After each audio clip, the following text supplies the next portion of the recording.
Metal Gear Survive is Metal Gear in only, I guess, the game engine that it's on, as well as part of the name.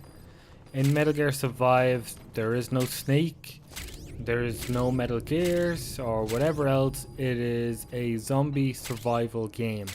And interestingly enough, the opening few hours of the game, to me, were rather enjoyable. There was something nice about having this beautiful open world in this really impressive graphics engine and game engine, because usually these types of games are usually built in sort of early access type structures that don't look particularly well and also don't play really well. Metal Gear Survive does look and play well, it just isn't designed well. So normally you have the crux of a survival game that is just keeps you invested, and it's just you've got to deal with all little bugs and issues. Here it's a great engine that looks gorgeous, especially on Xbox One X enhanced, but after the initial few hours you're pretty much stuck doing the same thing over and over again. Going out into the world and getting supplies is fine. Going out picking up like your Cuban energy to improve both your base and your character is really enjoyable. That simple little core at the beginning is enjoyable, I can't deny that.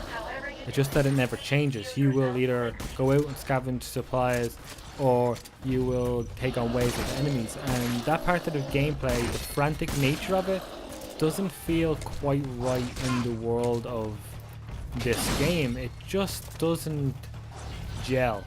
And on top of that, there's a oxygen meter, a hunger meter, and a thirst meter, and those will constantly deplete. The oxygen meter will only deplete certain areas of the map that is dangerous to go, but your thirst and your hunger meter depletes consistently.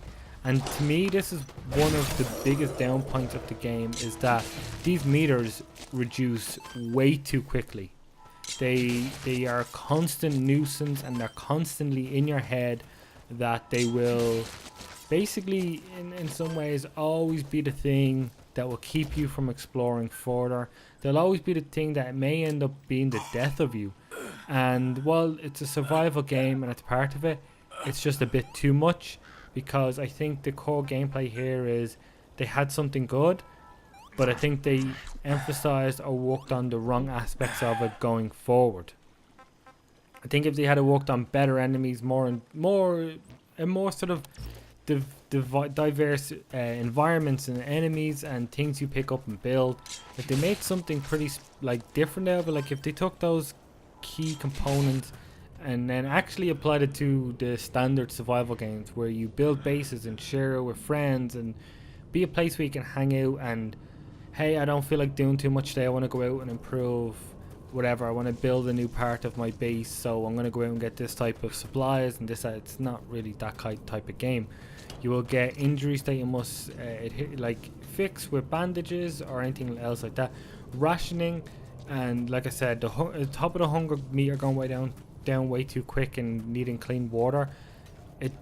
You just feel, well, to me in my experience, I just felt like I never had enough to sort of be comfortable and actually enjoy other parts of the game. Like I said, I was always worrying about those meters, and then to do that and then go out to the world and just face the same thing over and over again, and then do a base survival wave scenario and do that the same over and over again.